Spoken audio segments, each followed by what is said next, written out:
Boa noite! Boa noite, minha gente! Vamos iniciar mais um Fala Psibru, especial aí no mês de conscientização do Dia Mundial do Autismo, né? Boa noite, Késia!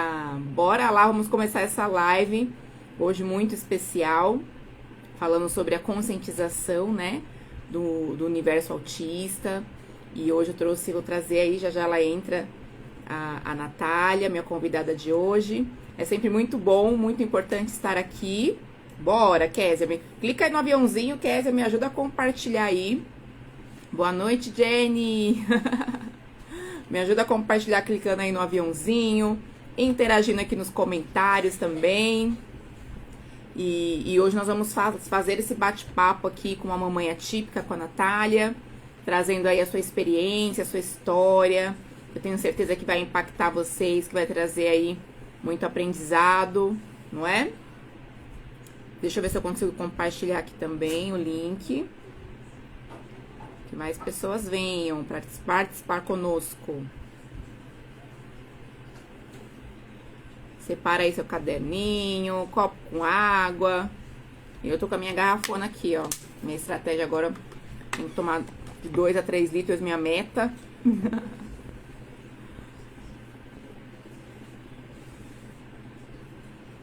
Bora lá. Vamos falar hoje sobre a maternidade, os desafios da maternidade atípica, né? Pra quem não sabe aí, gente, a Natália, ela tem aí um filho, Davizinho maravilhoso, que é, né, autista, e ela vai trazer aí os desafios. Deixa ela entrar aí que ela vai se apresentar pra vocês, tá bom? Prepara aí a sua água, a Natália já entrou aí. Bem-vinda, Pri! Me ajuda aí a divulgar, ó, clicando aí no aviãozinho, divulgando aí, chamando mais mamães, mais papais, mesmo que você não tenha, né, nenhuma pessoa assim no seu convívio, nenhuma criança, nenhum adolescente que seja autista. É importante você se capacitar, você se informar. Ter empatia, porque provavelmente você vai encontrar alguém dentro do espectro, né? O transtorno do TEA, o transtorno do espectro autista, ele é uma condição, né, gente, do neurodesenvolvimento. E por que a gente fala espectro? Espectro, essa palavra até, né, não trava a língua. Porque ele se apresenta de diversas formas. Então, geralmente, são pessoas que têm ali uma dificuldade, às vezes, na fala, na comunicação, na interação social, né? Só que cada pessoa é diferente, assim como o TDAH também. Então, tem crianças, tem adolescentes que são autistas, mas ele não tem dificuldade na interação social. Ele vai ter uma dificuldade sensorial, de sons, cheiros, texturas. O outro já vai ter uma dificuldade na interação social, e com som, para ele é tranquilo. Entende? Então, ele se apresenta, é uma condição do neurodesenvolvimento, não é uma doença, como eu coloquei no vídeo aí dessa semana, mas é um jeito diferente do cérebro funcionar, né? E cada um do seu jeitinho, a gente vai respeitando as diferenças, esse é o nosso maior desafio. Boa noite, Gi, bem-vinda! A Nath já me mandou que eu vou falando, minha convidada já está por aqui. Deixa eu aceitar aqui o convite dela para ela se apresentar. E tem também, ela vai falar um pouco também, a Nath, a questão dos níveis de suporte, né? Cada um tem ali o seu nível de suporte. Ah, bem-vinda! Bem-vinda, minha amiga Nath. Tá me ouvindo bem? Tô. Você tá me ouvindo? Tô ouvindo bem. O pessoal vai dando feedback aí pra gente, né? Como é que vai ser o som. Não se incomodem com os ruídos aqui da minha casa, às vezes toca um interfone, encomendas chegando, é assim mesmo, né? Vida real, né? Vida real. Acho, gente, veio da correria, né? Atravessou a cidade, vocês sabem, em São Paulo, quando chove. É o caos, mas conseguimos. Até entramos antes do tempo, que a gente vou colocar 8h30 para dar um respiro para minha amiga. Ela vem da correria, vem com o Davizinho também. Então, não é fácil, né? Então, eu coloquei 8h30, mas conseguimos entrar até um pouco antes aí. Tava dando aqui, Nath, uma introdução explicando o que é o autismo, né? Para as pessoas entenderem. Hoje a gente sabe que tem muita informação, mas é sempre bom a gente repetir, né? Porque o cérebro aprende por repetição. A gente tem que repetir trazer cada vez mais essa consciência, né, para as pessoas. Então, minha amiga, esse vai ser um bate-papo. Ela vai trazer um pouquinho aí da história dela. Traz aí um pouquinho, se apresenta aí pra gente, Nath. Sim, vamos lá, né? Eu me chamo Natália, né? Para quem não me conhece, eu sou a mãe do Davi. O Davi, ele tá no espectro. Hoje o Davi tá com 6 anos, esse ano ele completa 7 aninhos. Desde o início, ele sempre teve no nível 1 de suporte. Então, desde que a gente fechou o diagnóstico e tudo mais, ele sempre esteve no nível 1. Teve muitos avanços até hoje. Quem conhece o Davi sabe, assim, como ele é hoje. E eu sou, a minha, de profissão, eu sou da enfermagem, né?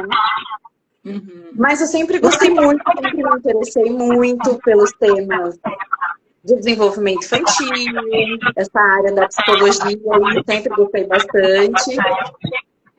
Mas eu tinha um pensamento, assim, eu falava, não, como eu sou da enfermagem, eu vou continuar na enfermagem, que era o meu ganha-pão. E aí um dia, quando, sei lá, estiver numa fase da vida, sabe aquela que a gente fica procurando coisa para fazer, o filho já está criado, você já não tem mais, vai pensar em outras coisas para fazer. Eu falei, aí um dia, quem sabe, eu faço a psicologia assim por hobby nessa fase da vida. Mas aí as coisas, né, foram mudando. E aí eu fui mãe, né, tive o Davi. E aí, logo depois, ainda bebezinha, a gente começou a correr atrás do diagnóstico, aí veio, né, o diagnóstico, aí a gente mergulhou fundo nesse mundo, né, do autismo. Eu sabia, assim, de forma superficial, sempre me interessei. E aí a gente mergulhou, a gente começou a ir atrás de cursos e aprendendo, e correndo atrás, e aí a gente foi... em parceria também com a escola, com as terapeutas, a gente foi crescendo bastante. Então, eu já fiz o curso de ABA, já fiz o curso de ATEC, né, o atendente terapêutico, já fiz um cursinho de brincar, de como você iniciar a interação com a criança e tudo mais. Então, quando a gente abre o perfil... Quando a gente abre, quando a gente abre o perfil do Instagram, é só esse tipo de assunto que vem, psicologia. O algoritmo ele vai só mandar isso. Autismo, TDAH, os transtornos do neurodesenvolvimento,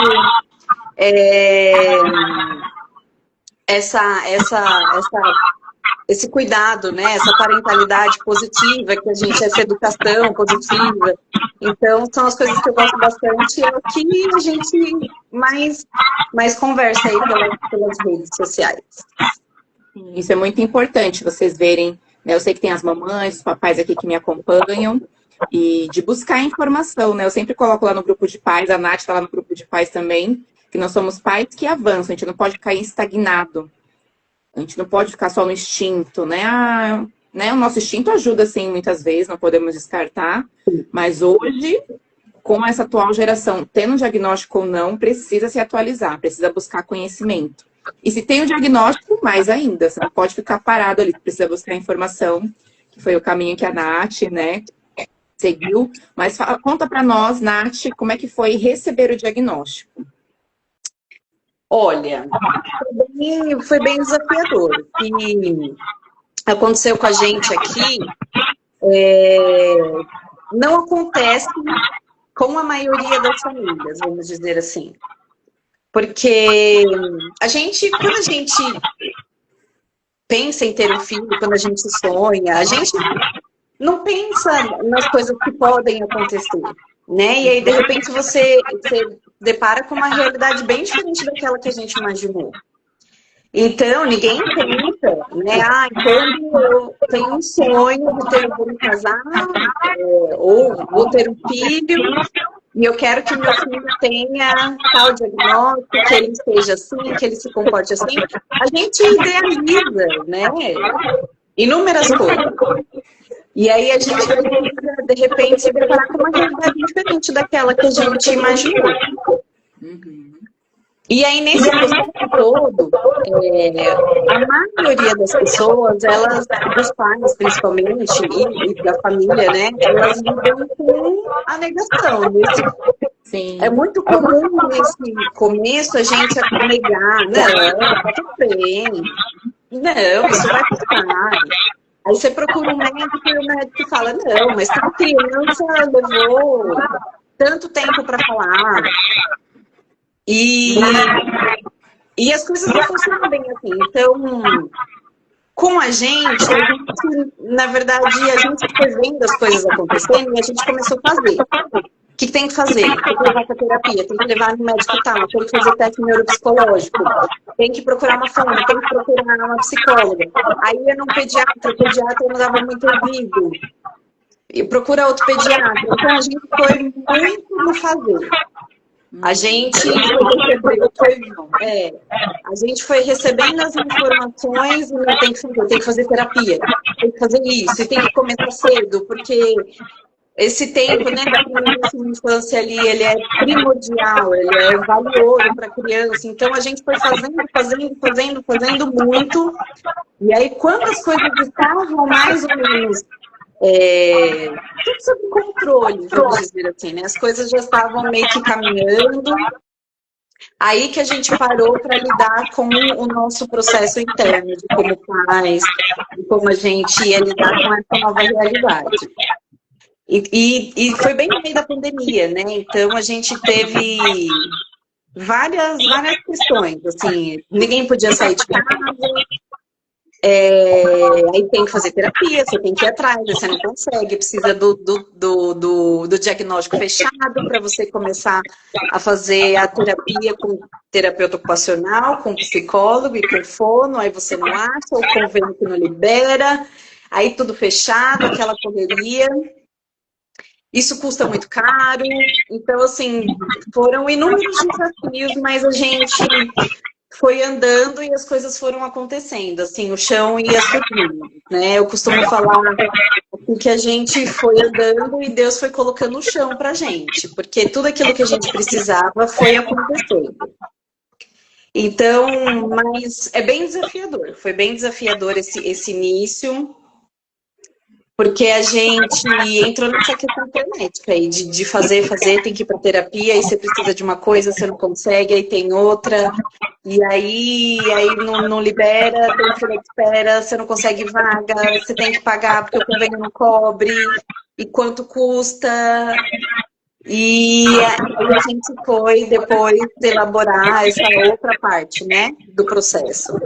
E normalmente isso acontece de forma inversa, né, os pais acabam negando, entrando nesse processo, né, de negação. Não, tá tudo bem, no fundo a gente sabe que tem alguma coisa ali, mas a gente vai, não, tá tudo bem, vai passar, e aí a gente acaba perdendo um tempo, né, então pra gente foi desafiador nesse sentido, da gente precisar fazer, e isso é tudo muito intenso, isso acontece com, acredito que em todas as famílias que chegam nessa fase do fazer, é tudo muito intenso. Tem que ser para ontem, todas as terapias, é tudo muito caro, você não tem, e, enfim, mas é bem desafiador o início. Assim, eu receber o diagnóstico, hoje, eu costumo falar para as pessoas que todas as mães que me procuram, né, que estão nessa fase de buscas, mães que eu conheço, seja no diagnóstico de autismo, seja ele qual for, eu costumo dizer uma frase que para mim teria feito muita diferença se eu tivesse escutado isso no início, assim, da gente olhar o diagnóstico não como uma sentença, mas como um norte. Eu receber o diagnóstico, pra gente, ele vai dizer pra gente exatamente o que a gente precisa fazer. Seja o diagnóstico que for. se tem uma intolerância, a gente sabe que a gente vai precisar adequar a alimentação dessa forma. Se tem autismo, a gente precisa, sabe que tem os prejuízos na comunicação social, interesses restritos, então a gente precisa estimular essa parte. Seja TDAH, então, olhar para o diagnóstico dessa forma, não que vai aliviar alguma coisa, porque é muito desafiador, o dia a dia é desafiador, mas ele traz um pouco mais de leveza, assim, a gente sai um pouco desse modo só de sobrevivência e passa a enxergar as coisas de uma outra forma, com um pouco mais de leveza. Mas é isso, foi bem desafiador, assim, é bem atípico também, né? Atípico. Porque, como você falou, a maioria das famílias até que eu recebo, né, quando a gente consegue ali fechar um diagnóstico, que é como a Nath está trazendo aqui.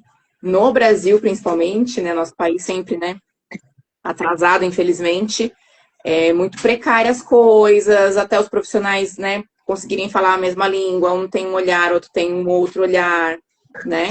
E até conseguir fechar um diagnóstico com aquela família leva um tempo ali correndo atrás.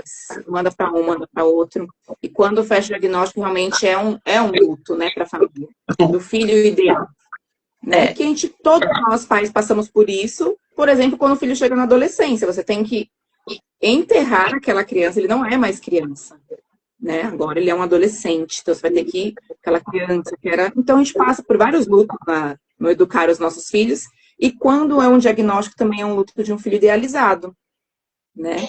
Então tem falas, então, essa fala que você trouxe é maravilhosa, né? De ser um norte.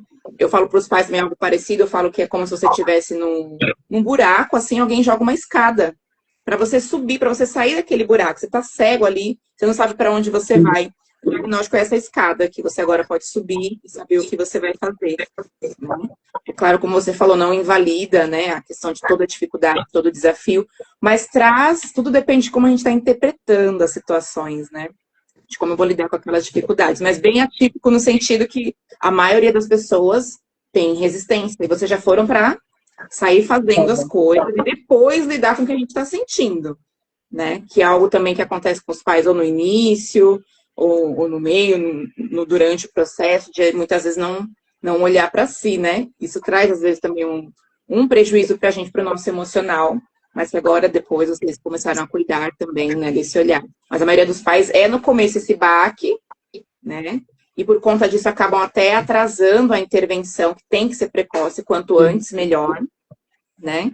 E a criança ali, até você dar aquele, opa, vamos para cima fazer, demora um pouco. Ficam na negação mesmo e atrasando as intervenções. Mas é compreensível também, cada um lida de um jeito, né?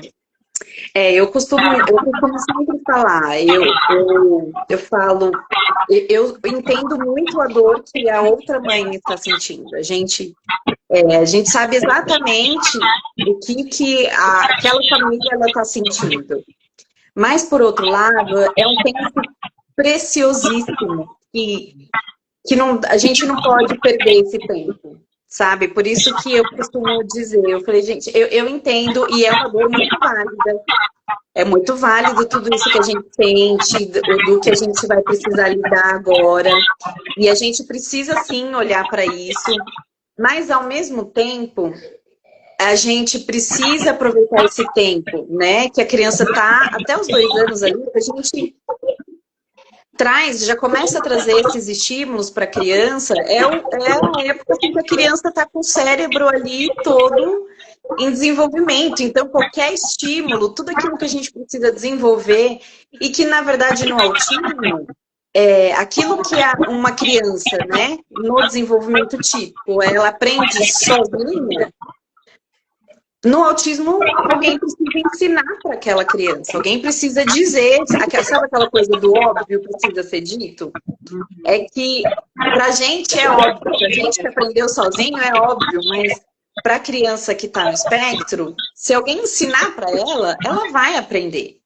Né? E esse tempo, até os 6 anos ali, essa primeira infância é um tempo muito precioso. Então eu costumo dizer, eu falo, gente, eu entendo muito essa dor e é uma dor muito válida e que precisa ser vista. Mas, ao mesmo tempo, a gente não pode perder esse tempo, porque ele é muito precioso para a criança e isso vai interferir lá na frente. O quanto a gente conseguir recuperar de atraso no desenvolvimento nessa primeira infância, ali no comecinho, nos primeiros anos, vai fazer toda a diferença enquanto essa criança for maior, enquanto ela estiver na adolescência. Porque eu costumo falar, eu falei, para e pensa, uma criança já em outra fase, né, ali dos 7, 8 anos, você precisar ensinar coisas para ela de uma criança menor, que ainda está ali nos 3, 4 anos de idade. E não adianta a gente esperar que, não, na escola isso é muito comum, né? Não, deixa eu repetir um ano para ver se... Aí o próximo ano ela equipara com os iguais. Não, porque vai acumular mais atrasos ainda. Então, eu costumo dizer muito isso, e se esse é um conselho que eu dou para todas as mães assim que eu tenho contato, é esse. Eu entendo muito a dor, mas a gente precisa ir atrás. Assim, e na dúvida, pelo sim, pelo não, vai atrás. Porque se você tem dúvida de que tem alguma questão ali com o desenvolvimento do seu filho, que você fica, não, mas será que não é? Na dúvida, pelo sim, pelo não, leva para uma avaliação, procura o pediatra, procura, né, o neuropediatra, o médico que acompanha. Porque se não for nada, tá tudo bem. Mas e se for, a gente já ganha tempo aí para começar a investir no que precisa. E às vezes mais de uma opinião, porque infelizmente existem profissionais bons e ruins em todas as áreas, né? Então, às vezes você não ficou satisfeita, não ficou muito confiável, procura, porque às vezes tem profissionais que pararam no tempo, não se atualizam, né? Por exemplo, é um mito a gente achar que tem os marcos fixos do desenvolvimento. Os marcos, eles não são fixos, eles são muito variáveis, né? Tipo aquela caderneta de vacina tradicional, né? Que tem ali os marcos. Ali é uma linha reta, muito fixa, aquilo não é mais usado, né? É variado dentro dos marcos do desenvolvimento, isso varia muito. Então, às vezes você pega um profissional que ele é muito preso ali naqueles marcos fixos, ele pode confundir, dar um diagnóstico errado, né? Trazer mais angústia para essa família. Então, muito cuidado também com os profissionais, né? Com a gente isso aconteceu um pouco, assim, quando eu comecei a perceber alguns sinais no Davi, porque o que me chamava atenção no Davi era o flapping, que ele sempre fez, desde bebezinho, então ele balançava as mãos, e todo objeto que ele pegava para brincar, ele rodava. Ele tentava rodar o objeto. Então, você dava um celular, eu nunca me esqueço de uma vez que a gente estava num grupo de pessoas, de amigos, e aí deram um pote de plástico para ele, tipo uma marmita, era quadrada. E aí ele pegou aquele potinho, ele tinha menos de 1 ano, e aí ele tentou colocar o potinho em pé, assim, e ele rodava o potinho, para ver se o potinho rodava assim, e para ver se o potinho rodava assim. Então, tudo que ele pegava, ele rodava. E aí, enquanto ele não conseguiu fazer o potinho sair rodando assim, quicar sem cair, ele não sossegou. E isso eram 2 coisas que me chamavam muita atenção. E no fundo, hoje eu olho e falo, não, no fundo, eu olhava assim para ele, algo me dizia assim lá dentro, sabe? Eu falava, ele tá no espectro, ele tem autismo. Mas não, isso é coisa da minha cabeça. Isso é coisa da minha cabeça. A gente estava falando, a gente não pode descartar o instinto. Mas geralmente a mãe está com uma suspeita, é muito difícil as mães errarem, né? Por isso que eu digo que às vezes, por mais que a gente negue, no fundo, a gente sabe que tem alguma coisa. A gente pode não saber exatamente o que é, mas no fundo a gente sabe. E aí, eu procurei um pediatra, o pediatra não... cada criança tem aquela velha história, né? Cada criança tem seu tempo. Aí conta a história de uma criança que tinha 5 anos e não falava nada. E aí eu falei, não. Aí ele falou assim pra mim, esse médico, um pediatra. Eu vou te dar aqui a guia para fono só porque você tá me pedindo, mas eu não vi nada aqui que precise. Aí veio com aquela, né, intenção de que é modinha, as coisas que a gente fica vendo na internet. E eu falei, não, Procurei outro pediatra. Muita informação. Por isso não é desculpa mesmo pra gente. Exato. E aí procurei outro pediatra. E aí também ficou muito assim, aí eu falei, não. Aí levei no mundo, a terceira pediatra. Aí ela me deu atenção. E aí ela falou, não, vamos observar, coloca ele na escola, vai fazendo isso, a gente vai observando. Aí passou a acompanhar mais de perto, né? Lógico que de início ela não chegou e disse, não é isso que tá na sua cabeça, pode ser ou pode não ser. Ela não falou nada, mas ela deu atenção. E aí começou a acompanhar de fato mais perto. Atenção, né? E essa sensação, acho que para os pais de alguém está me ouvindo, porque eu sei que tem alguma coisa de diferente, não sei exatamente o que, mas eu sei que tem algo de diferente, e essa sensação de que, nossa, finalmente alguém me ouviu, porque é aquela velha história que a gente estava falando agora do instinto. A gente, no fundo, a gente sabe. Sim. Eu tenho muito cuidado, Nath, em fechar assim, o diagnóstico, porque o comportamento das crianças, ele muda muito, ele é muito dinâmico, né? Então, eu sempre falo para os pais, eu dou essa atenção, falo, não vou descartar. Vamos esperar crescer mais um pouquinho, né? Dependendo, tipo, o TDAH. O TDAH, ele manifesta, mas você vê os sintomas já nos anos iniciais ali da escola. Porque ele tá brincando, né? Na educação infantil, não apresenta, mas começou ali o primeiro aninho, que a criança tem que sentar, que ela tem que prestar atenção, ela vai ter uma lição, ali já começa, né? Mas a gente tem essa questão de dar uma atenção e de ir investigando, vai fazendo os encaminhamentos, vamos buscando avaliação conjunta de outros profissionais, um neuropediatra, um neuropsicólogo, né? E a gente vai ficar de olho nos comportamentos. E muitas vezes a gente consegue se enxergar juntos a um diagnóstico com esse cuidado, né? Porque também não pode dar um diagnóstico a rodo, assim. Né? Exato. E tem várias questões, né, também, porque é o que você falou, a gente também não pode se apoiar só em diagnóstico e dizer, isso é por causa de diagnóstico. Ainda mais quando se trata de criança, que existe um contexto gigantesco, né? Às vezes a dinâmica, o ambiente, né? De onde é que essa criança vive, como é que ela come, como que ela se comporta em todos os ambientes. Exato. A influência das telas hoje traz aí muita coisa. E a gente tem essa tendência de querer justificar as coisas. Então, até mesmo quando a gente já tem o diagnóstico fechado, eu particularmente, né, tomo muito cuidado com isso, de não ficar me apoiando no diagnóstico. Não, ele faz isso porque ele tem tal diagnóstico. Não, faz isso porque... Não. O diagnóstico, como a gente falou lá no começo, ele é um norte, e hoje eu tenho um diagnóstico, então, assim, ele me diz que o cérebro do Davi funciona diferente.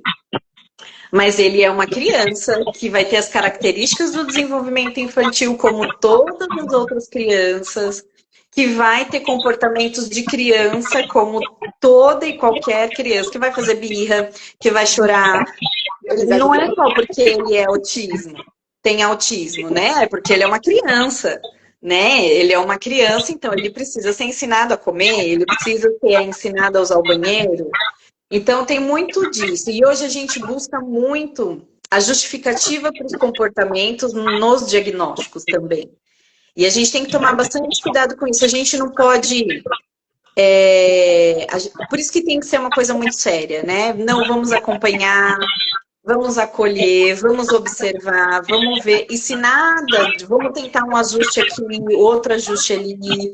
Vamos fazer avaliação médica também para descartar todas as outras possibilidades. Então, um pouquinho de tudo, vai todo mundo caminhando junto para chegar a um objetivo comum.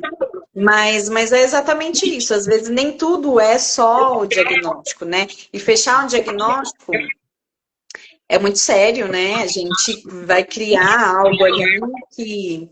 para todo mundo, né? Tanto até para o profissional mesmo, para a família, para aquela criança. E quantas pessoas, acho que você no consultório talvez... É que você atende mais crianças e adolescentes, né? Mas quantos adultos a gente já ouviu que passaram a vida inteira com diagnósticos que, na verdade, eram secundários ou não era bem aquilo, Porque vai muito nessa busca, né? Eu preciso encontrar um motivo, eu preciso ter uma justificativa. E às vezes, quando a gente vai entendendo todo o contexto, né? Claro que não dá para descartar tudo. Mas a gente vai ver, principalmente autismo. Autismo é muito comum a gente ver, né? Tem ali o diagnóstico, o adulto que não teve um diagnóstico precoce, normalmente ele vai tendo outros diagnósticos ao longo da vida, né? Acontece muito com transtorno de ansiedade, enfim, toque, várias coisas. E aí, quando a gente vai ver que existe sim essas dificuldades, mas a base, ela era o autismo, como foi percebido ali no comecinho, e foi evoluindo para outras coisas. Então, essa questão do diagnóstico é bem séria, assim, tem que ser feito com muito cuidado. Sim. E muita responsabilidade, né? A Evelyn é uma mãe atípica, a Evelyn. A Evelyn aqui, ó. Ela aí. Boa noite, Evelyn. A Evelyn tem um meu priminho também, o Guel, né, que inspirou ela a escrever a história, e o meu primo fez a ilustração. Depois você vê, Nath, muito bom, muito fofo. Que legal. Boa noite, Evelyn. A Evelyn também é uma mãe aí, ela dá palestra, vai nas escolas, igual a Nath também, né? Depois a gente entra no mundo deles e vai capacitando, vai orientando outras famílias, né, para conscientizar mesmo. Que assim, não é um bicho de 7 cabeças, gente, é um funcionamento diferente. Né? E eles precisam desse respeito nosso, como todos nós, cada um tem as suas particularidades, né? E nós precisamos respeitar. Mas essa questão de diagnóstico que você estava falando, também, né, nessa questão do cuidado, de muitas vezes eu já vou fazendo a intervenção mesmo sem ter o diagnóstico. Exato. Já vou fazendo a intervenção. Às vezes chega paciente para mim já com diagnóstico, que aí eu acho um absurdo, levou uma sessão, o neuropediatra já deu um diagnóstico em uma sessão. Né? Uma sentada com a criança deu o diagnóstico. Aí eu já fico meio assim, eu vou fazer a minha avaliação. Respeito todo profissional, mas vou fazer a minha avaliação. Vamos fazendo as intervenções que tem que fazer. Não preciso do diagnóstico para fazer as intervenções, né? Mas é um absurdo mesmo, às vezes, os diagnósticos dados tão rápido, né? Assim, com tanta pressa, e o profissional às vezes não vê o impacto que aquilo vai causar naquela família, né? Naquela família. Isso é muito sério mesmo. E é complicado também, né? Porque tudo tem... A gente tem os dois lados também, né? Tem a questão...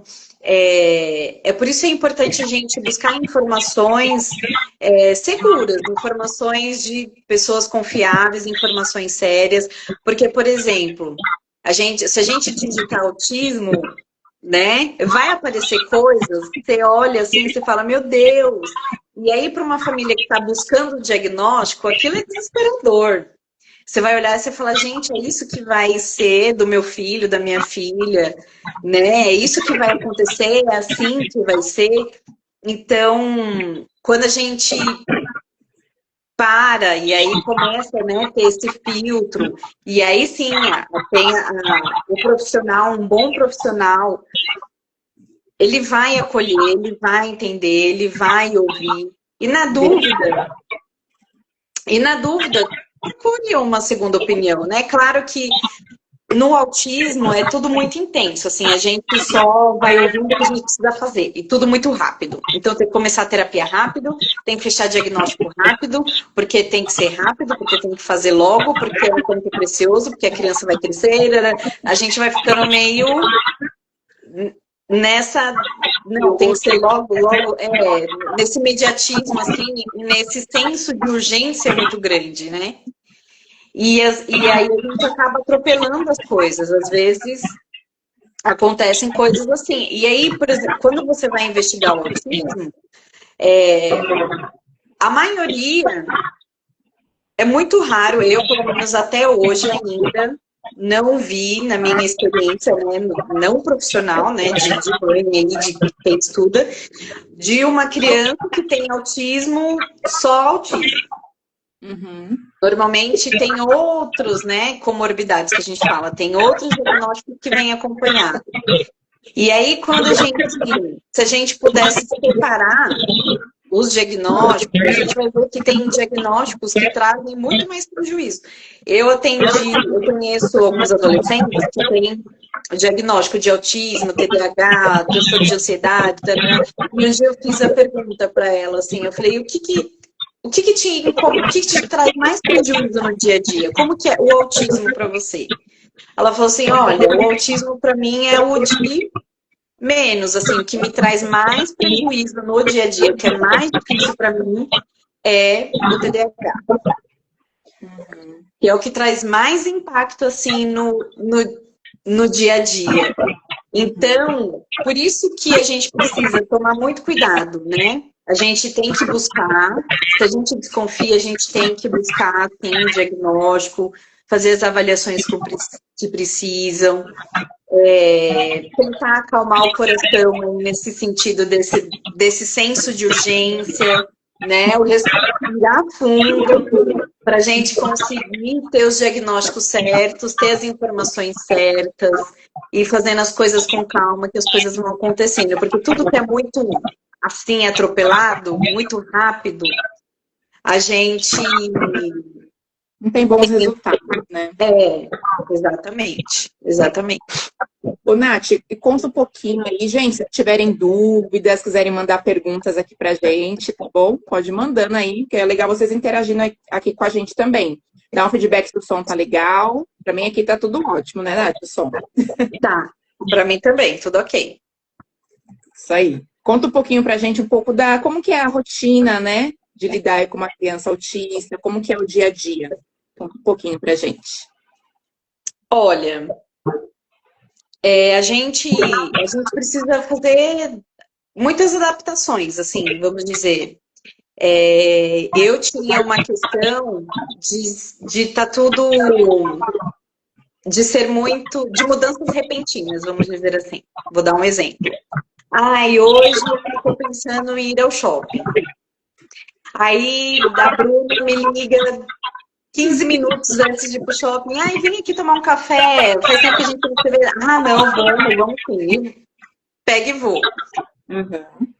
Isso precisou mudar muito, assim, em mim. Porque no autismo a gente precisa de muita previsibilidade.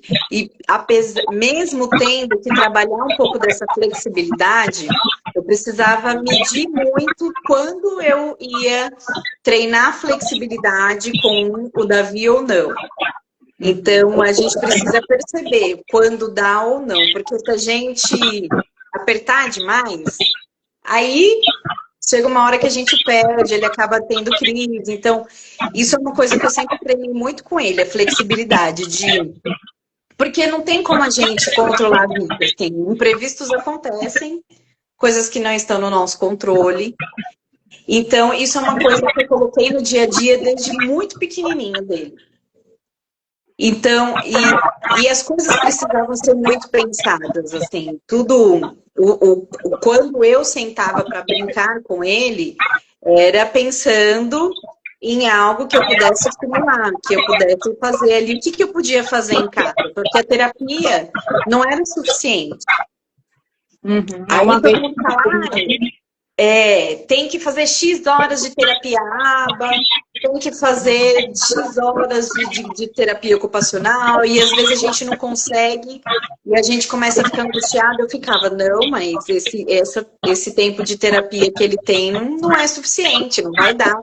E aí eu comecei a fazer as intervenções em casa. Então, era tudo muito pensado. Tudo precisava ser muito pensado, tudo precisava ser planejado, por mais que a gente precisasse fazer mudanças, assim, mudar a rotina, eu precisava ver quando que eu ia poder mudar essa rotina para fazer esse treino com ele. E aí, hoje, a nossa maior dificuldade desde o início com ele é a mudança de rotina, assim. Ele vai muito bem em férias, por exemplo. Tem ali a rotina, né, da escola. Aí chega o mês de férias. É legal, a gente aproveita, ele brinca, ele curte, mas ele sente muito essa mudança de rotina. Então, e aí era sempre uma caixinha de surpresa, né? Hoje, esse ano de 2025 veio pra gente assim como uma avalanche, assim, que mudou completamente a nossa rotina. Então ele mudou, primeiro que ele foi para a primeira série. Já mudou aí a série. Foi para o primeiro ano, aí mudou de escola, a escola, né, é mais longe hoje. E aí a gente mudou também as profissionais que atendem ele mudou de clínica e teve que começar tudo de novo, as avaliações com todas as profissionais, os horários para a gente conseguir encaixar na nossa rotina. Então, assim, até agora tá indo tudo bem, mas hoje a nossa rotina ele acorda de segunda a quinta, ele vai para terapia de manhã, ele almoça, já se troca, vai para a escola, e aí volta comigo da escola, e a gente chega em casa, janta, lição de casa, banho quando eu consigo, porque eu ainda eu escolhi uma luta por vez. Isso, eu falo bastante. Porque ele não costumava tomar banho à noite. Mas a criança passa um lencinho ali no pé, né? Um lencinho umedecido. Tem que escolher as guerras, mas não interessa muito, né? A gente tem que preservar também o nosso emocional, né? E ele não estava acostumado a tomar banho à noite, não fazia lição de casa à noite. Chegava em casa muito mais cedo do que ele chega agora. Então, aí eu diminuí muitas demandas, assim. Eu tento deixar ele só com o essencial para esse primeiro momento, sem ficar exigindo muitas coisas. O tempinho que ele tem livre é livre mesmo para ele fazer o que ele quer, mesmo que seja ficar no hiperfoco dele para esse primeiro momento. Aí eu fui colocando as coisas aos poucos, porque aí entrou de lição de casa e banho à noite, que ele não fazia. Então estava sendo a maior briga, o caos da vida. Muitos estressores aí ao mesmo tempo. Aí foi só para lição de casa. Então, agora que a lição de casa ele já está fazendo, mesmo que cansado, porque eu entendo que ele está bem cansado também. Agora que a lição de casa ele já está fazendo sem reclamar, sem a gente brigar, sem ser aquele caos todo, que eu acredito que acontece em todas as famílias, sendo típicas ou atípicas. Sim. Aí agora que a gente vai passar. Eu cheguei hoje, estava trancada no quarto, emburrada, porque eu não queria fazer a lição. Uma lição é chato. Mas a gente entende que a criança que é autista, ela tem mais uma rigidez, né? Que é um pouco mais intenso, dependendo do nível, né? Do grau de suporte, aí é mais intenso. Então, aí é que a gente olha para o diagnóstico. Porque são dificuldades que todas as crianças vão passar. Mas para a criança típica, você vai ter uma conversa ali e falar, olha, filha, eu sei que é chato, eu entendo que você não gosta, mas assim, a gente precisa fazer, é um compromisso que você tem, né? Isso tem consequências, e aí a criança vai. No autismo já não dá para apertar muito, né? Então eu vou conforme eu percebo que eu consigo. Então, a gente teve duas mudanças, do banho e a lição de casa. Eu vou primeiro na lição de casa, e agora que a lição de casa está tudo ok, eu começo a incluir o banho na rotina à noite. Então, o autismo, ele me dá um norte aí. O que eu posso exigir, exatamente, como que eu vou conseguir fazer ou não. Não dá para eu chegar e exigir, senão vai virar um caos. E graças a Deus, assim, o Davi, ele não é uma criança de ter muitas crises, aquelas crises que a gente costuma ouvir, que a gente vê na internet, aquelas imagens das crianças que choram por horas, que tem muita questão sensorial também. Graças a Deus, o Davi nunca foi muito de ter esse tipo de crise. Mas ele faz birra, né? E aí ele fica ali remoendo as coisas, ele chora bastante. Mas a rotina é bem puxada, assim. A gente precisa ver o que dá para exigir naquele dia ou não. Né? Se eu quero trabalhar a flexibilidade, eu preciso perceber qual é o dia que dá para eu... Não, hoje a gente vai fazer um caminho diferente. Hoje, de repente, aconteceu um imprevisto, olha, a gente não vai poder ir mais. Né? Eu preciso ir percebendo o momento que eu consigo fazer isso. Não dá para simplesmente acontece, não dá muita explicação e acabou. Sim. Uma última pergunta para a gente ir agora pensando assim, algumas estratégias, né, algumas dicas para as mães. Mas como que tem sido, né? Como tem sido a sua relação com a família, com a escola? Os principais desafios, assim, que você teve mais com a escola ou com a sua família, assim, quando a gente fala em sociedade, né? Esse é eu costumo dizer também que eu sou muito privilegiada nesse sentido, assim.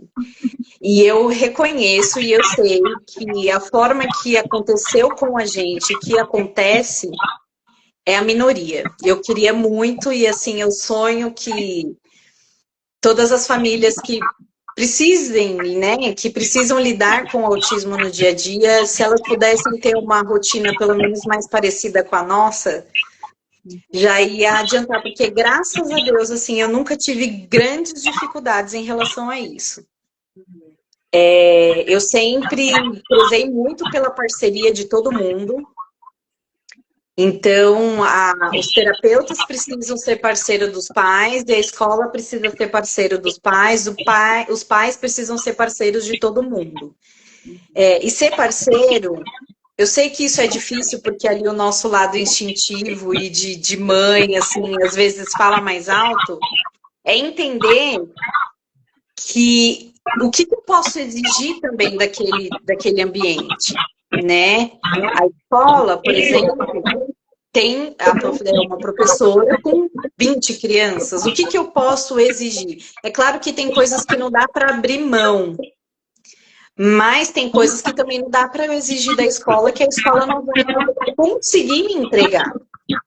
Não dá, é claro que, por exemplo, eu vou dar um exemplo muito comum na questão do desfraude, acontece muito, né? Eu ouço muito o relato das mães quando os filhos estão na creche, e aí já é uma criança maiorzinha, né, lá de 4, 5 anos, aí todas as crianças da turma já desfraudaram, e aí tem aquela criança que está no espectro e que ainda precisa usar fralda. E aí tem resistência da escola, porque a escola diz que não pode ficar com a criança, que ela tem que tirar a fralda, mas ela não está preparada para tirar a fralda ainda. Uhum. Só que, ao mesmo tempo, não dá para você tirar aquela criança daquela turma. Então, a gente precisa encontrar bem um meio termo que dê para todo mundo. Eu, quando o Davi era pequenininho, que ele estava na creche, na clínica a gente estava trabalhando, por exemplo, o relato de eventos passados. Então, ele contar o que aconteceu no final de semana, por exemplo. E aí, eu perguntei para a professora, eu falei, aqui na segunda-feira, vocês fazem roda de conversa, perguntando como que foi o final de semana, para as crianças contarem? Ela disse sim. Eu falei, então, o do Davi, a gente está ensinando ele a fazer isso. Será que eu posso escrever na agenda e contar o que aconteceu no final de semana e você ler antes de perguntar, quando for a vez dele? Porque ele precisava desse estímulo. Então, assim, isso foi algo que ela, não, isso eu consigo fazer. Tá ok. Então, assim, se ela me dissesse que não, que ela não conseguia, eu ia ter que pensar em outra estratégia também. Né? Mas, assim, não dava para tirar ele ali do momento, do relato. E quando a gente consegue essa parceria com todo mundo, da professora dizer, não, isso eu consigo fazer, então, aí, ó, a escola trabalha o mesmo objetivo que eu tô trabalhando em casa e que a terapeuta tá trabalhando. Uhum. Mas isso é muito difícil, assim. A realidade é que muitas vezes... A realidade é bem difícil, porque, por outro lado, você imagina se essa professora, ela tem 25 crianças na sala e as 25 mães pedem para ela a mesma coisa. Como é que ela vai ler 25 agendas antes de perguntar para todas as crianças como foi o final de semana? Então, por isso que a gente precisa... tomar cuidado com essas coisas. E quando a gente... E não dizendo que assim, é impossível de acontecer, né? Porque a escola pode dizer um não, a família pode dizer um não, mas pelo menos quando a gente se mostra disponível, no sentido de, olha, eu sei que isso é importante, mas dessa forma eu não consigo fazer. Será que a gente não consegue encontrar um outro modo de fazer isso? Muito diálogo, né, com a escola. Muito. Agora, se eu chego lá brigando e exigindo, não, você é professora, você tem que fazer isso com o meu filho, você tem que fazer, cuidar só dele. Ele não vai no banheiro sozinho, então você tem que levar só ele o tempo inteiro, levar ele de 5 em 5 minutos, e eu não quero uma fralda, uma roupinha com xixi na roupa, porque aí eu vou saber que você não levou ele de 5 em 5 minutos no banheiro. Então, às vezes, eu entendo essa necessidade, mas às vezes, como pais, a gente também exige algumas coisas que a gente não consegue. Sim. Mas a gente precisa ter muito bom senso. Eu acho que a questão é o bom senso de todo mundo. Eu sempre consegui ser muito parceiro de todo mundo. Então, na clínica, o que vocês estão trabalhando? O que vocês estão fazendo? Ó, na escola a professora me relatou tal dificuldade, tal comportamento. O que vocês podem fazer aqui? Como que eu posso fazer em casa? Sim. O que eu posso fazer também? Cheio de tantas coisas, tantas tarefas, ver o que é possível de acordo com a rotina daquela família, né? Os pais chegam cansados, então muitas vezes a gente tem que adequar também, dá para você colocar todas as intervenções de uma vez, né? Exato. E é trazer coisas reais, assim, não coisas. Eu acho que a parceria vem disso, né? Da gente tentar trazer objetivos reais, coisas que estão. Não adianta eu ficar imaginando uma coisa que a escola não vai poder me entregar, ou que, é claro, né, que a gente tem muitas dificuldades nesse sentido de ninguém se mostrar disponível. A gente precisar de adequações pequenas e a gente ter uma resistência gigantesca da escola, né? Isso é muito comum na escola. Mas eu escuto inúmeras mães, fui fazer matrícula, ninguém quer ficar, ninguém deixou, todo mundo só tira da sala, maltrata. Então, assim, tem coisas que de fato não dá e a gente tem muito esses desafios. Mas acho que quando a gente consegue trazer essa disponibilidade, ó, o que a gente consegue para fazer isso, o que dá para você, o que dá para mim e que vai ficar bom para todo mundo. Sim, E trazer objetivos reais. Sim. Eles têm os autistas, as crianças autistas, a pessoa autista, ela tem os direitos garantidos por lei. Exato. E a lei, é como várias leis no Brasil, ela está aí, mas muitas vezes ela não é colocada em prática. Você vai precisar de todo esse jogo de cintura, de você ir lá conversar, dialogar e chegar nesses acordos, né? O negócio não fluir. Eu costumo, na escola, antes de começar, eu já me mostro disponível. Ó, sou a mãe do Davi, né? E o Davi tem o diagnóstico TI, ele faz terapia X, Y, acontece assim, acontece assado. O que vocês precisam? Vocês precisam de laudo? O que eu preciso fazer? Como é que é a rotina aqui para eu ir antecipando para ele em casa? Será que quando tiver alguma coisa diferente, vocês conseguem me avisar antes para eu antecipar em casa para não ter problema aqui na escola? Então, assim, é uma via de mão dupla, é para os dois lados, né? Então, eu, graças a Deus, eu nunca tive dificuldades, assim, nas escolas que o Davi passou, eu não tive dificuldades. Nas clínicas que o Davi passou também, eu não tive dificuldades, mas eu sei que esse é um desafio gigantesco. E, de fato, assim, as escolas, principalmente, a gente tem muito essa questão do não tenho vaga. E aí, às vezes... Escola, eu sei como que é.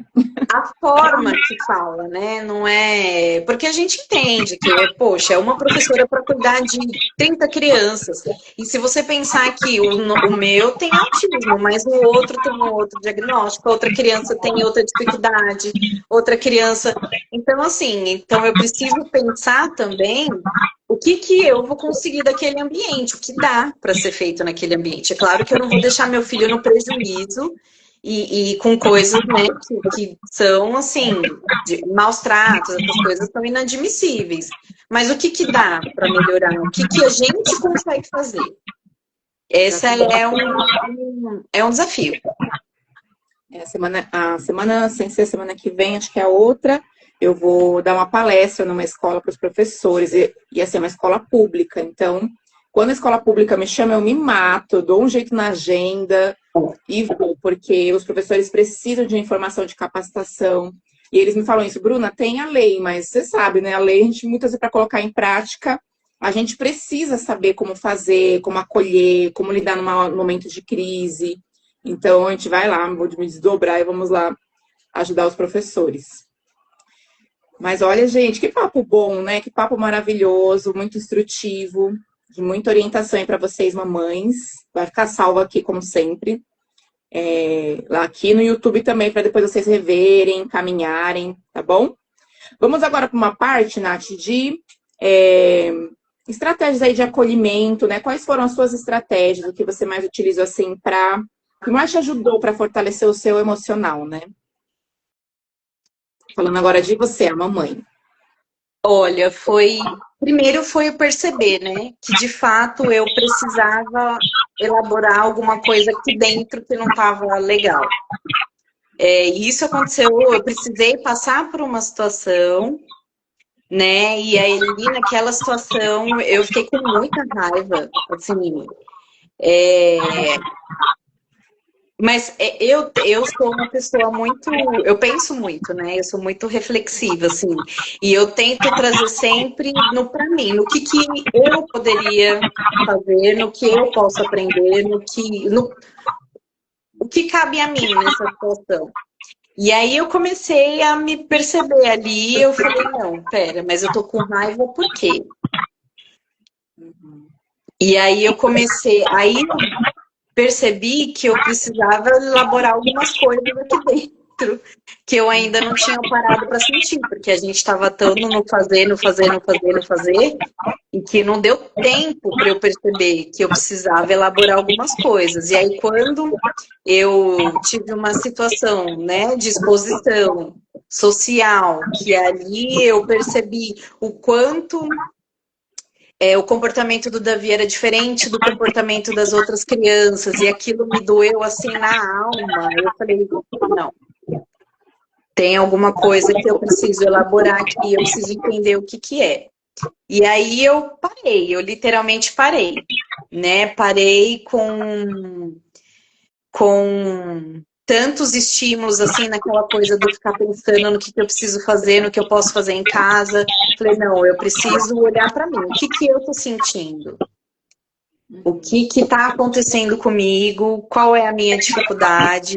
E aí eu fui fazer terapia, né? Aí eu fui ter esse tempinho meu de autocuidado que a gente sempre conversa tanto, né? Eu falei, não, eu me perdi nisso tudo aqui, eu preciso parar. E aí eu fiz uma pergunta que a gente costuma fazer quando a gente conversa, né, sobre o autocuidado. O que eu gosto de fazer? E aí, quando a gente faz essa pergunta e a gente não consegue responder, aí você fala, opa, tô perdida aqui. Tô perdida aqui, a rotina tá me engolindo, o que está acontecendo, né? E aí eu precisei parar e trazer essas reflexões, mas eu precisei de ajuda, né? Eu fui fazer terapia, né? Aí eu deixei um pouquinho, né, de priorizar tanto esse estímulo não que o Davi não precisasse, porque ele ainda precisava, ele ainda era muito pequeno, ele ainda tinha muitos atrasos no desenvolvimento, mas eu também passei a me colocar como prioridade. Então, quando eu consegui responder o que eu gostava, e uma coisa muito simples que eu sempre falo, que é o bolo com café, e aí eu falei, o que eu posso fazer? Não era uma coisa assim gigantesca, né? Era uma coisa, eu gosto de comer bolo e tomar café. E aí eu comecei a pensar, o que eu consigo? Aonde eu consigo impulsar isso? O que eu consigo fazer? E aí eu passei pegava uma vez por semana, uma vez a cada 15 dias, na hora do meu almoço. Em vez de eu ir almoçar, eu ia num lugar que tinha lá perto do meu trabalho, ia sozinha, sentava na mesa e pedia uma fatia de bolo com barro de banana, com um cafezinho. E ali eu ficava, só eu comigo mesma. E aí eu fui aprendendo a desfrutar da minha própria companhia de novo, fazendo terapia, né? E aí eu fiz uma série de mudanças, assim, tanto de alimentação, cuidados com o corpo, com a saúde. Ainda não conseguia, por exemplo, fazer atividade física, fazer academia, não conseguia, mas eu conseguia ajeitar um pouquinho ali a minha alimentação, melhorar a qualidade da minha alimentação. Fotinhas, as fotinhas da colocar nas marmitas. Então, mas eu precisei parar e olhar e refletir o que que eu tô sentindo, por que que eu tô sentindo, o que que tá acontecendo, o que que tá me doendo e por que que me dói.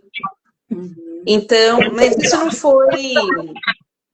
Eu conseguia respostas rápidas por causa desse meu perfil, né? De pensar muito, de sempre trazer as coisas para mim. Mas não é fácil. É difícil. Sair do automático, né? Parar. O que a Nath está trazendo aqui, que ela é um trabalho de autoconsciência mesmo, você voltar o olhar, né? Para isso a gente precisa parar. Precisa dar uma parada. E aí eu parei mesmo, eu abri mão de compromissos que eu tinha na igreja, eu parei mesmo, assim, sem compromissos, sem responsabilidades, apenas com aquelas que eu, de fato, era essencial e que eu não podia abrir mão, né? Mas aquilo que eu conseguia abrir mão, eu abri mão naquele momento para trazer, eu precisei desse tempo. De vez em quando ainda preciso. Sim. Top. Né? Nath, que dicas que você daria, né? Quais seriam as suas palavras para as mamães, né? Outras mamães atípicas, as que estão assistindo agora, as que vão assistir a gravação depois, que estão passando às vezes por momentos difíceis, né? Com seus filhos, ou às vezes estão descobrindo agora, né? Quais seriam assim as suas palavras? Que você gostaria, né? Que as outras mamães atípicas soubessem, né? Olha, eu vou voltar na minha frase preferida de cabeceira e que eu guardo ela e que às vezes eu preciso me lembrar dela também. O diagnóstico, ele não muda quem os nossos filhos, eles são pra gente. Eles são os nossos filhos, a gente ama, e o diagnóstico não vai mudar isso. E o diagnóstico também não é uma sentença. Não é uma sentença. O diagnóstico, ele é um norte. Ele vai dizer pra gente exatamente aquilo que a gente precisa fazer. Isso traz, assim, pra mim foi muito libertador até. E trouxe uma leveza muito grande. A gente sai do modo de sobrevivência para o modo de vida, porque existe vida. Existe vida. Existe dificuldades? Existe. Tem crianças que têm muito mais dificuldades, muito mais prejuízos que o Davi tem, e eu entendo, e eu sei que não é fácil. Eu também, às vezes, olho para alguns comportamentos, tem um dia que, a gente olha e a gente dói na gente, né? A gente vê o quanto o nosso filho se comporta diferente, como as pessoas olham para ele, como as pessoas tratam, quanto preconceito ainda existe. Mas existe vida. Não é uma sentença, não é... Existe cor na vida. A vida não acaba aí. A gente vai precisar reaprender a viver. Mas a vida não acabou. E encontrar a vida nesse processo todo, né? Descobrir e desfrutar desse processo todo, traz muita leveza. E eu acredito que ninguém merece viver carregando um peso, um fardo, sabe? Com esse sentimento de peso, de sobrevivência, de quem está sendo sufocado, de quem está sendo engolido. Mas se a gente não tomar cuidado, porque a rotina exige isso da gente, exige muita coisa. E se a gente não tomar cuidado, a gente vai entrando nesse lugar de novo, né? E aí é quando a gente precisa parar e falar, não, opa, tá tudo bem, meu filho, eu amo meu filho do jeito que ele é, eu aprendo com ele do jeito que ele é. E ter esse olhar para as coisas boas, comemorar as conquistas, né? Só quem tem, eu costumo dizer, por exemplo, para muitos pais, Quantos pais a gente tem aquela criança que fala muito, né? E mãe que fica, meu, pelo amor de Deus, alguém faz essa criança parar de falar. Só quem tem um filho que não fala é que sabe o valor que isso tem. Sim. Então, e a gente aprende a valorizar essas pequenas coisas, assim, a gente aprende a olhar para a cor da vida, em que se não for Deus na nossa vida e se não for, assim, as coisas, elas precisam... Existe vida, existe cor na vida, não é um peso, viver não é um peso. Eu sei que é difícil e tem dia que a gente está esgotado, tem dia que está cansado, tem dia que você só quer sentar e chorar, e isso acontece com todo mundo e comigo também. Mas existe vida, não é uma sentença. A gente receber um diagnóstico não é uma sentença. É claro que tem diagnósticos, por exemplo, no autismo é muito comum deficiência intelectual, né, epilepsia, né, tem diagnósticos que trazem muito prejuízo e muito sofrimento. E a gente sabe, que isso existe e é sofrido mesmo. Mas a gente precisa aprender a viver dentro... assim, a gente vai aprender essa nova rota. O luto nada mais do que a gente realinhar as coisas, né? Aquilo que eu imaginava, agora a gente precisa realinhar. Eu preciso aprender com isso. E ter esse olhar de norte para o diagnóstico, quando a gente recebe o diagnóstico, né, que traz aquele peso, a gente fala, meu Deus, nossa, e agora? Ele está me dizendo o que eu preciso fazer. Isso traz um outro olhar, assim, um olhar mais leve. E eu acho que essa é a grande... Se eu tivesse escutado isso lá no início, né, eu já teria pulado etapas, assim, eu já tinha passado por processos mais rápidos, assim. E seja com diagnóstico que for, porque tem diagnósticos que são muito difíceis de lidar, né? Crianças que têm ali o perfil muito desafiadoras, imagina o dia a dia, é uma loucura a rotina, né? Mas é isso, você sabe o que tem. Então você sabe que você vai precisar lidar de uma forma diferente. Sim. Muito lindo. E é o que... Eu falo lindo sem medo, porque hoje na internet aqui, né, as pessoas são muito críticas. Eu estava até vendo um pouco de um profissional, né, ele falando, não vamos romantizar, né? Não vamos romantizar o autismo, vive hipocrisia. É os extremos, né? É assim, como se o autismo fosse só algo sofrido. Então, eu só posso colocar coisa sofrível aqui, né? Porque não vou cuidar, porque é uma mãe que sofre, é uma família que sofre. Sim, como a Nath acabou de falar, tem sofrimento mesmo, tem a dificuldade, mas também tem as coisas boas, que a gente tem que postar também, tem que mostrar as conquistas, os avanços. Né? Então, tudo critica, né? Aqui na internet, é críticos para tudo que é lado. E até essa questão desse post que ele colocou, não vamos romantizar, viva a hipocrisia. Que bom que tem um meio para a gente pensar sobre isso, né?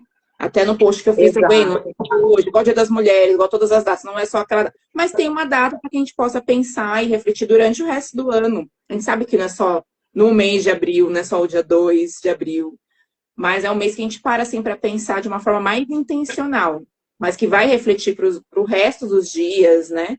Na nossa convivência.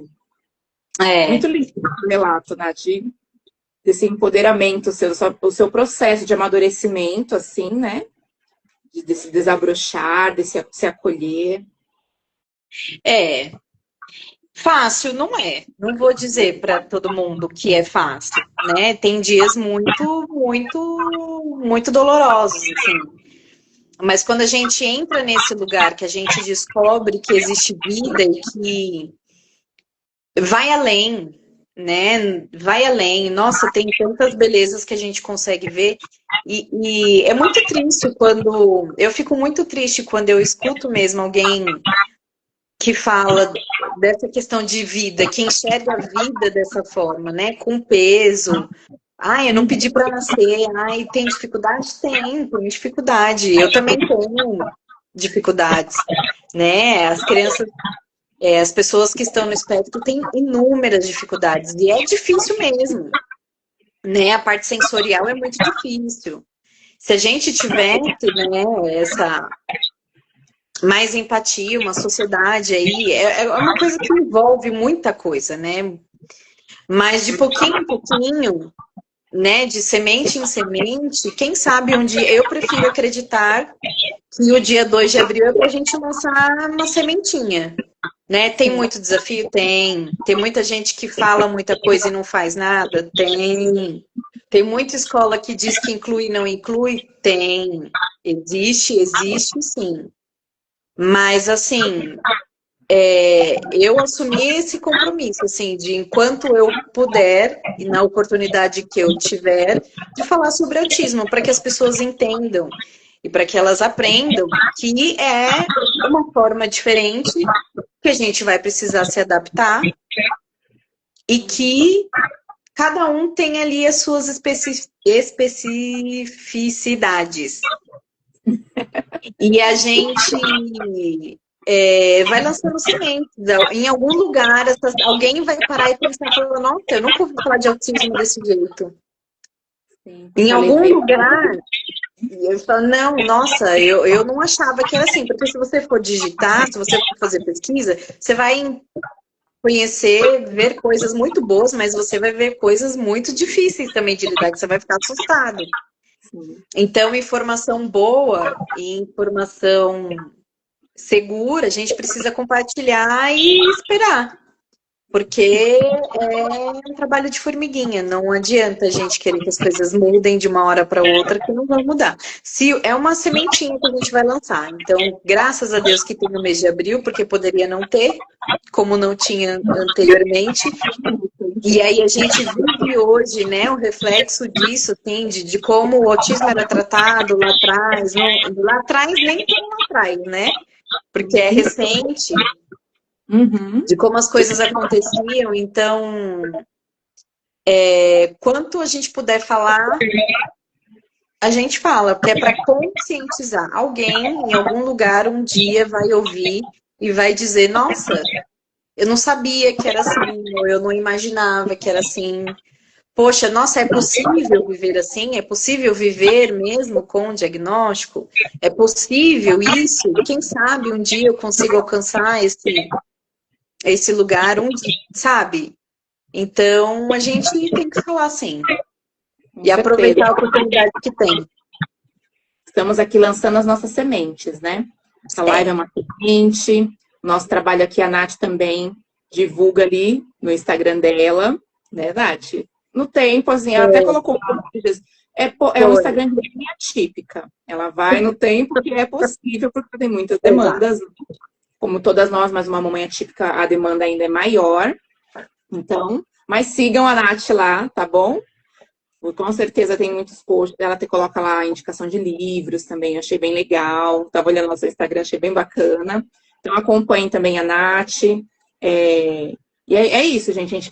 Essa live, o intuito dela foi plantar a semente mesmo, trazer o relato da Nath, de uma mamãe atípica, dos desafios, como que ela fez esse processo dela para se acolher, né, para lidar com a sociedade, com a escola, as parcerias são importantes, que é essa rede de apoio, né? A gente não faz nada sozinho, a gente precisa da rede de apoio dos profissionais, da escola, da família, tem os avós aí, os papais, né, da Nath, que são maravilhosos também. Quem sabe não é a realidade de todos, mas aí você pega uma parte, né, e adequa a sua realidade. Cada um tem a sua realidade, mas a nossa mensagem aqui é que a vida, como a Nath falou, dá para ser mais leve, não precisa ser tão assim, com esse peso mesmo. Que com certeza vai ficar bem mais complicado, né? Palavras finais, Nath, que já passou de 1 hora. Isso, eu nem tô vendo o tempo aqui. Eu sempre falo minhas lives de meia hora, mas passo sempre. Se quiser mandar algum comentário, os momentos finais, manda aí um elogio, um comentário, uma pergunta. Isso motiva a gente bastante aqui também.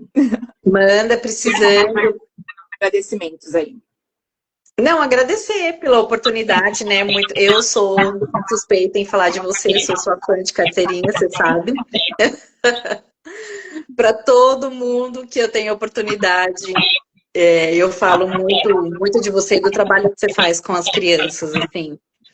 Eu sempre fui muito desse pensamento de que o quanto a infância ela é importante, né? Aquilo que a gente vive na infância é que vai determinar quem é o adulto, como a gente vai ser. E se a gente já, desde pequenininho, tiver tantas experiências aí difíceis, às vezes, né, ruins, eu não estou dizendo que a gente faz isso intencionalmente, né, como pais, agora no lugar de pais, mas é como a gente aprendeu e a gente acaba repetindo e, enfim. Mas eu gosto muito, né, de... Ó, irmão babão. É o Brendo, irmão. Agora eu tô vendo ele aqui. Legal. Irmão, saudades, hein? Mas é isso, agradecer pelo trabalho que você faz, por esse tempo aqui, me colocar à disposição, precisando, sabe que pode me chamar. Vamos ter outras aí, hein? Foi só a primeira. Vamos sim. Se alguém tiver alguma dúvida também, pode me chamar no Instagram, pode me mandar. Eu tô à disposição. Eu demoro, né? Com os posts no Instagram. Eu gostaria de ter um perfil assim super ativo para falar de autismo, usar essa ferramenta, mas às vezes eu não consigo. Mas agradecer, assim, esse tipo de informação a gente precisa cada vez mais, né? De boas informações.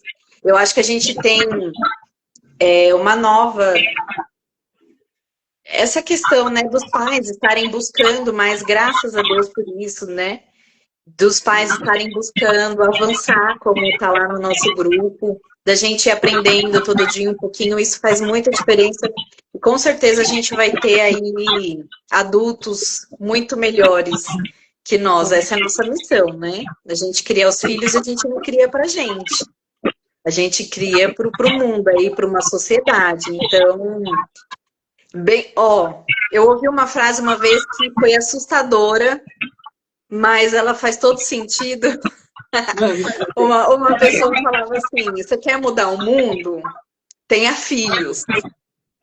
E aí você para e pensa e fala: meu Deus do céu, filhos, meu Deus! Mas a gente for parar para pensar, a gente construindo, né? Crianças aí saudáveis, fortes emocionalmente, fisicamente, em todos os aspectos aí, plenas, né? De uma vida plena, a gente com certeza vai conseguir mudar aí não o mundo todo, mas acho que boa parte da nossa sociedade, das gerações futuras. Sim.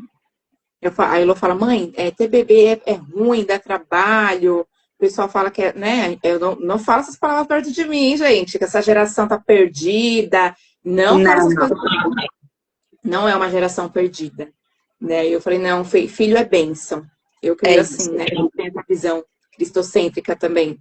Então, filho é bênção. Quando nasce uma criança, é uma mensagem ali de esperança. Opa, um novo cidadão, um novo projeto de vida, algo que vai vir para impactar a sociedade. Então, a gente pensa assim, né? Criar filhos que sejam emocionalmente saudáveis. Essa frase faz todo sentido, né? Quer mudar o mundo, tenha filhos e eduque, né? Eduque eles para essa sociedade mesmo. Ai, gente, olha, vou pedir um favor para vocês. Printa aqui a tela, eu e a Nath vai fazer aqui uma pose. E aí vocês printam a tela e colocam nos stories de vocês. Marca eu e a Nath, fala: gente, vão lá assistir a live que ficou gravada no perfil da Nath e da Bruna e vão lá assistir. Vai. Vamos fazer um coraçãozinho. Coloca nos stories de vocês. Tiraram? E aí, vocês colocam nos stories, marca a gente, fala pro pessoal vir assistir a live, vai ficar salvo aqui, tá bom? Pra divulgar esse conteúdo aí nas redes sociais. A gente sabe que tem muitas coisas aqui que são prejudiciais, que não são legais, e conteúdos assim como esses a gente precisa divulgar. Certo? Digam X, o Breno falou, digam X.